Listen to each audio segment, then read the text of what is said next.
অধ্যায় ৩ সফরের কাহিনী। তরুণ মার্কো অল্পকালের মধ্যে খানের দরবারে বেশ স্বাচ্ছন্দ্য বোধ করতে লাগলেন। তিনি চীনের শাসক মঙ্গোলদের চালচলন ও ভাষা শিখে নিলেন। দীর্ঘকাল আগে মঙ্গোলরা দখল করেছিল দেশটি। তিনি শিগগিরই দেখলেন যে খান শুনতে ভালোবাসেন দূর দূরান্তের নানান দেশের কাহিনী, জানতে চান নানান জাতের লোকদের চালচলন, রীতিনীতি। ভেনিস থেকে মার্কোর দীর্ঘ সফরের কিস্সা শুনে তিনি কাটিয়ে দেন ঘন্টার পর ঘন্টা। একটি ছোট্ট পালতোলা জাহাজে চড়ে পোলোরা পাড়ি দিয়েছিলেন ভূমধ্যসাগর। তারপর তারা এসে নামলেন এশিয়া মাইনরের উপকূলে। সেখানে তারা যোগ দিলেন সওদাগরের এক কাফেলার সাথে। এইসব সওদাগর গরম মশলা, ঔষধপত্র, সিল, সোনা, মণিমুক্তা ও হাতির দাঁতের ব্যবসা করত। তারা রওনা হলেন আর্মেনিয়ার ভিতর দিয়ে। সেখানে তারা জানতে পারলেন যে তাদের সফরের পথে রয়েছে অন্তহীন বিপদ। মিশরের সুলতান অল্পদিন আগে জয় করেছেন সিরিয়ার বেশিরভাগ এলাকা। ইতিমধ্যেই তিনি হামলা শুরু করেছেন আর্মেনিয়ার উপর, লুটতরাজ করছেন আর পুড়িয়ে দিচ্ছেন শহরগুলো। খ্রিস্টানদের যাকে যেখানে পাওয়া যাচ্ছে হত্যা করা হচ্ছে অথবা বন্দি করে নেওয়া হচ্ছে। পোলোরা খ্রিস্টান, কিন্তু মার্কো বীরের মতো বললেন, কোনো বিপদ অথবা অসুবিধায় তারা ঘাবড়াবেন না। তারা চললেন এগিয়ে আপন পথ ধরে। আর্মেনিয়ার মধ্যভাগে তারা দেখলেন এক উঁচু বিস্তীর্ণ পর্বত, তার চূড়া বরফে ঢাকা। তারা লোকের মুখে শুনলেন সে বরফ নাকি কখনো গলে না, প্রত্যেকবার তুষার ঝড়ের পর তা হয় আরো গভীর। তার নাম আরারাত পর্বত। লোকে তাকে বলে কিস্তির পর্বত, কারণ তাদের বিশ্বাস এই পর্বতে এসে লেগেছিল হজরত নূহের কিস্তি। এখানেই মার্কো শুনেছিলেন উত্তরে একটি বিখ্যাত জায়গার কথা, কাস্পিয়ান সাগরের তীরে স্থানটি। মার্কো বর্ণনা করেছিলেন সেখানে রয়েছে এক তেলের উৎস এবং তার গতি এমন প্রবল যে বহু উট বোঝাই করার মতো তেল তা থেকে পাওয়া যায়। এ তেল খাদ্য হিসেবে ব্যবহার করা হয় না, বরং তা লাগানো হয় মানুষ ও জানোয়ারের চর্মরোগ ও অন্যান্য রোগের প্রলেপ হিসাবে। পোড়াবার জন্য তা বেশ ভালো। আশেপাশের পল্লী অঞ্চলে কেউ বাতি জ্বালাতে আর কোনো তেল ব্যবহার করে না। দূর দূরান্ত থেকে লোক আসে এই তেল সংগ্রহ করতে। মার্কো যে জায়গাটির কথা বলেছেন সেটি হচ্ছে দক্ষিণ রাশিয়ার বিখ্যাত তৈলক্ষেত্র বাকু, যেখানে জোসেফ স্ট্যালিন জন্মগ্রহণ করেছিলেন। কাস্পিয়ান ছিল একটি মস্ত বড় হ্রদ, তার ভিতরে কতগুলো দ্বীপ এবং তাতে ছিল কতগুলো চমৎকার বাড়ি। কুবলাই খানের বিখ্যাত পূর্বপুরুষ চেঙ্গিস খান যখন সারা ইরান মুলুক বিরান করে দিয়েছিলেন, তখন তার হামলার সামনে যেসব পরিবার দেশ ছেড়ে পালিয়েছিল তাদের মধ্যে কতক পরিবার বাস করত এসব বাড়িতে। আরও আগের আমলের দিগ্বিজয়ী বীর আলেকজান্ডারও কিছু চিহ্ন দেখা গিয়েছিল এখানে। ইরান থেকে অগ্রসর হয়ে তিনি উত্তর দিকে যেতে চেয়েছিলেন ককেশাসে, কিন্তু তার গতি রুদ্ধ হয়েছিল এক সংকীর্ণ দুর্গম পর্বত পথে। তার একদিকে ছিল সাগর, আর একদিকে উঁচু পর্বত ও বনভূমি। মার্কো বলেছেন অল্প কয়েকজন লোক সারা দুনিয়ার হামলার বিরুদ্ধে এই জায়গাটা রক্ষা করতে পারে। আলেকজান্ডারের নিজের সেনাবাহিনী যখন এই পথ অতিক্রম করে যেতে পারল না, তখন তিনি এই সড়কটিকে সংরক্ষিত করার সিদ্ধান্ত করলেন। তিনি তৈরি করলেন এক বিরাট প্রাচীর আর কয়েকটি কেল্লা। সেগুলি এমন মজবুত করে তৈরি করা হলো যে তাকে বলা হতো লৌহ তোরণ।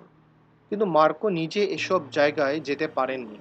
তার বদলে তারা সোজা এগিয়ে গিয়েছিলেন চীনের দিকে, ঘোড়ায় সওয়ার হয়ে অথবা গাধার পিঠে চেপে অথবা কখনো কখনো নড়বড়ে গরুর গাড়ির ঝাঁকুনি খেয়ে খেয়ে পোলোরা এগিয়ে গেলেন দক্ষিণ পূর্ব দিকে।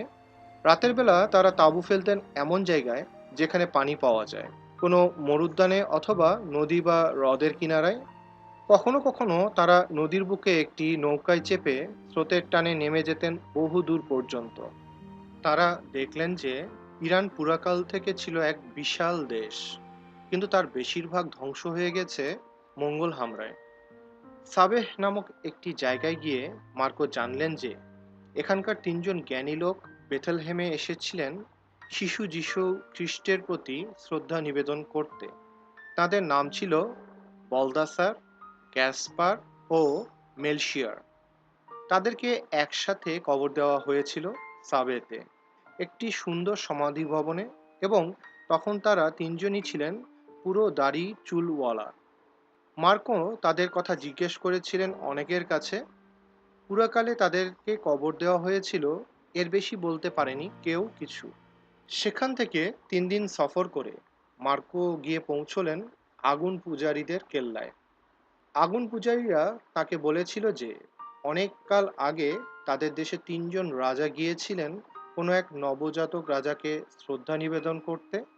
তারা সাথে করে নিয়েছিলেন সোনা, ধূনা আর সুগন্ধি নির্যাস। শিশু রাজা তাদেরকে দিয়েছিলেন একটি বদ্ধ বাক্স। কয়েকদিন ধরে তারা বাক্সটি বহন করে এনে খুলে দেখলেন তাতে রয়েছে এক টুকরো পাথর। তারা অবাক হয়ে তা ছুঁড়ে ফেলেছিল এক গর্তের মধ্যে। অমনি তার ভেতর থেকে বেরিয়ে এলো আগুনের শিখা। ব্যাপার দেখে তারা নিজেদের কৃতকার্যের জন্য হলেন অনুতপ্ত। কিছুটা আগুন সেখান থেকে তারা নিয়ে এসেছিলেন দেশে। তখন থেকে তারা জ্বালিয়ে রেখেছে আগুনের কুণ্ড এবং তার পূজা করে এসেছে খোদা বলে। তারা যে গর্তে পাথর ছুঁড়ে মেরেছিলেন তার আগুন নেভেনি কোনো দিন। মার্কো বলেছেন এই কারণেই সে দেশের লোকেরা আগুন পূজা করে থাকে। অবশেষে মার্কো এলেন হরমুজে, পারস্য উপসাগরের একটি দ্বীপ হরমুজ। হরমুজ ছিল একটি বন্দর। পাক ভারতের সব জায়গা থেকে বহু সওদাগর আসতো সেখানে। তারা নিয়ে আসতো গরম মশলা ও ওষুধপত্র, দামি পাথর, সোনালি সুতা, হাতির দাঁত, আরও কত পণ্য। তখন গরমের দিন, রোজ সকাল 9টা থেকে শুরু করে দুপুর পর্যন্ত বইতো গরম সাইমুম হাওয়া। এত গরম যে শ্বাস নেওয়াই ছিল মুশকিল। বহু লোক মারা যেত শ্বাসরুদ্ধ হয়ে। এই মৌসুমে প্রতিটি লোক চলে যেত দেশের খাস এলাকায়। সেখানে তারা আশ্রয় নিত ছায়া ঢাকা বাগিচায়। মার্কো সেখানে থেকে এই তীব্র গরমের পরিণাম সম্পর্কে কঠিন প্রমাণ পেয়েছিলেন। হরমুজের শাসনকর্তা সেবার ইরানে কেরমানের বাদশার কাছে বার্ষিক কর পাঠাতে পারেননি। হরমুজের বাসিন্দারা যখন খাস এলাকায় রয়েছে, তখন কেরমানের বাদশা তাদেরকে হামলা করার জন্য পাঠালেন 1600 ঘোড়সওয়ার ও 5000 পদাতিক এক বাহিনী। সেনাবাহিনীকে পথ দেখিয়ে নেবার জন্য নিযুক্ত লোকেরা তাদেরকে ভুল পথ দেখিয়ে দিয়েছিল। তার ফলে খোলা জায়গায় সাইমুম ঝড়ের মুখে সেনাবাহিনীর সর্বশেষ লোকটি পর্যন্ত প্রাণ হারিয়েছিল। পোলোরা ইচ্ছা করেছিলেন হরমুজ থেকে জাহাজ নিয়ে তারা যাবেন চীনের পথে, কিন্তু মার্কো বলেছেন আমরা দেখলাম হরমুজের তৈরি নৌকাগুলো সবচাইতে খারাপ ধরনের এবং তা পানির পথে চলার জন্য বিপজ্জনক। এসব নৌকার কাঠ এত শক্ত যে তাতে পেরেক বসানো যায় না। নৌকার আগে পিছে ছিদ্র করে তাতে ঢুকানো হয় কাঠের পিন। মার্কো বলেছেন তারপর তা একত্র করে বাঁধা হয় এক ধরনের নারকেলের রশি দিয়ে। নৌকার তলা রক্ষা করার জন্য আলকাতরা ব্যবহার করা হয় না, বরং তাতে লাগানো হয় মাছের চর্বি দিয়ে তৈরি এক ধরনের তেল। তারপর পুরোনো দড়ি ঢুকিয়ে তার ফাঁক বন্ধ করা হয়। এসব নৌকায় একটি মাস্তুল ও একটি পাটাতনের বেশি থাকে না। মাল বোঝাই হলে তার চামড়া দিয়ে ঢেকে দেওয়া হয় এবং যেসব ঘোড়া ভারতে নিয়ে যাওয়া হয় সেগুলো রাখা হয় চামড়ার উপরে। লোহার তৈরি নোঙর নেই এসব নৌকায়, তার বদলে তারা ব্যবহার করে আর এক ধরনের নোঙর। ফলে প্রায়ই যখন সাগরে ঝড় উঠে, খারাপ আবহাওয়ার দরুন নৌকাগুলো কূলে আছাড় খেয়ে ধ্বংস হয়ে যায়। এখানকার জাহাজগুলো খারাপ অবস্থা দেখে পোলোরা আবার ফিরে চললেন উত্তর দিকে।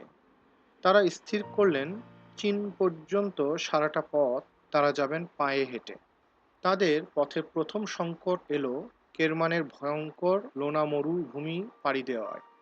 উট, ঘোড়া ও গাধার কাফেলার মন্থর গতিতে তাদের এই মরুভূমি পার হতে লাগলো 7 দিন। মার্কো বলেছেন প্রথম 3 দিন ধরে সামান্য পানি পাওয়া যায় এবং সে সামান্য পানিও ভীষণ নোনা ও ঘাসের মতো সবুজ এবং এমন বিষাদ যে কোনো মানুষ তা পান করতে পারে না। তারা লোনা পানির এক নদী পার হয়েছিলেন। তাদের ঘোড়ার জানু পর্যন্ত পানি ছিল সে নদীতে। নদীর দুতীরে মরুভূমির উপর ছিল সাদা লবণের আবরণ, জমাট বরফের মতো। ঘোড়ার খুরের ঘায়ে তা চূর্ণ হয়ে যাচ্ছিল। পথিকরা সাথে নিয়ে আসতো পানি, কিন্তু জানোয়ারগুলো পিপাসার তাড়নায় নদীর পানি পান করে অসুস্থ হয়ে পড়তো।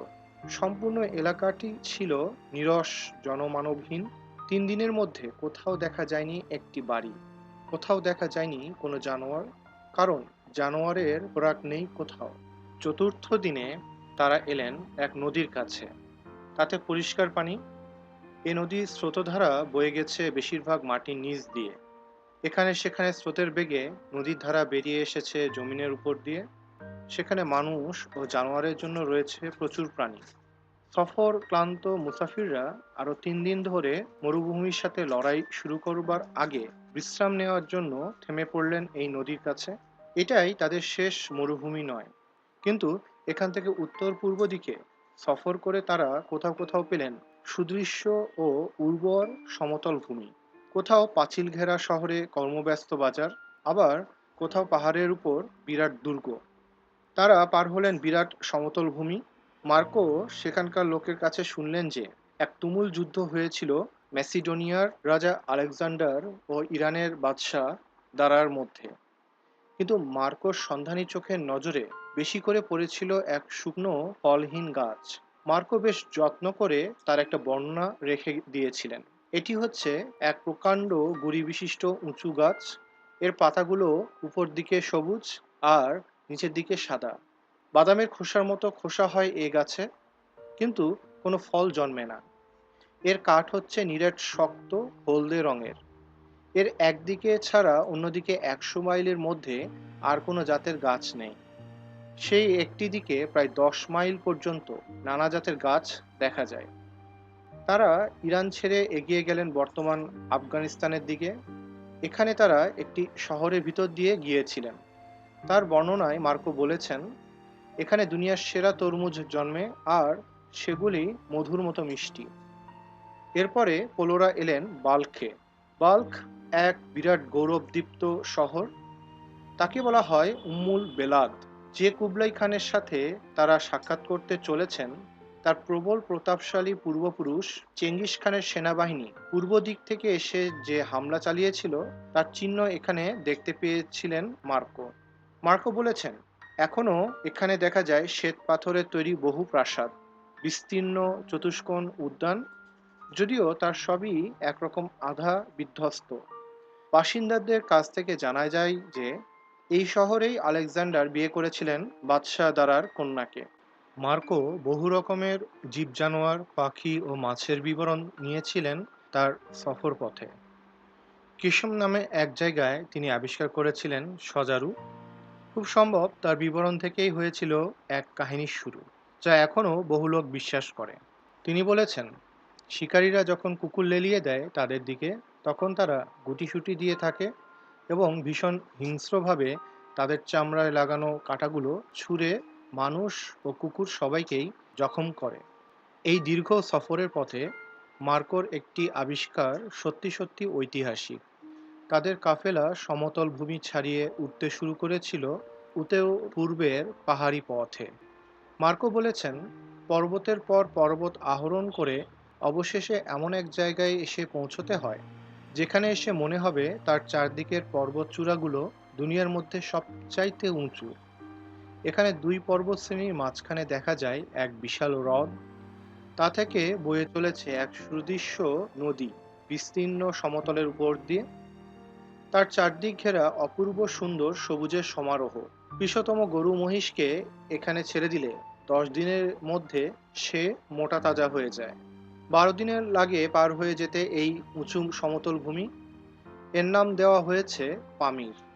আজকের দিনের ভ্রমণকারী ও ভূগোলবিদদের কাছে পামিরের মালভূমি বহু বিখ্যাত, কিন্তু বাইরের দুনিয়া থেকে সবার আগে মার্কোই উল্লেখ করেছিলেন পামিরের কথা, এবং তার একটা সুন্দর বিবরণও তিনি দিয়ে গেছেন।